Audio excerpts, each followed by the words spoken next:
Mr. Chair, distinguished delegates, it is an honor and a pleasure to be taking part in the General Assembly of the UN as young people.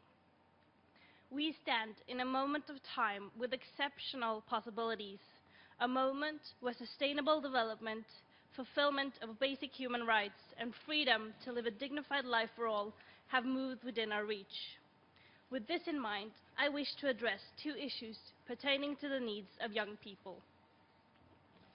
During the landmark United Nations Conference on Sustainable Development, member states of this General Assembly reaffirmed the importance and support for the Universal Declaration of Human Rights as one of the key principles to attain sustainable development. Young people consist of more than 1.8 billion of the world's population. Progress of our communities is based, among other elements, on our capacity to incorporate the contribution and responsibility of youth in the building and designing of the current and the future.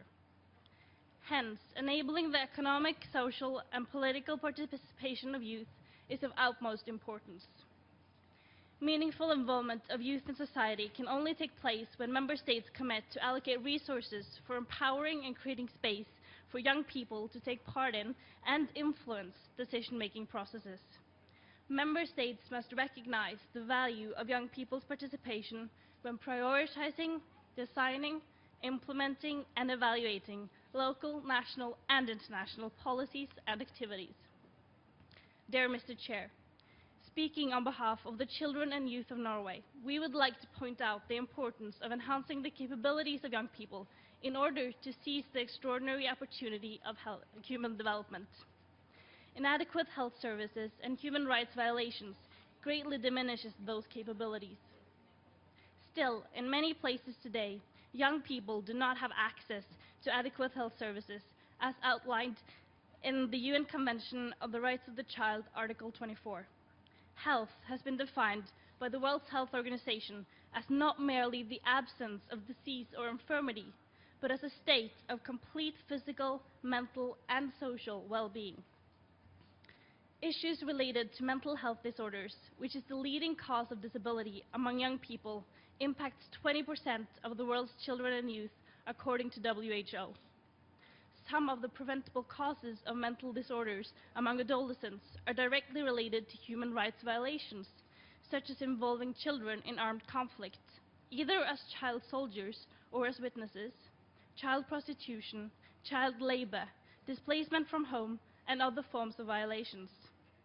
Such human rights abuses does not only endanger the mental well-being of the world's youth, but is also a sincere threat to the universality of the human rights that we have all sworn to protect. Mr. Chair, we strongly recommend member states to build sustainable long-term solutions for effective and meaningful youth participation in local, national, and international forums, including but not limited to exploring the possibility of a UN Permanent Forum on Youth. Furthermore, we request member states to commit to provide access to quality-assured health services for children and youth with an increased focus on addressing the burden of mental health disorders. Finally, we call for member states to act boldly against any kinds of human rights violations, especially those concerning children and youth.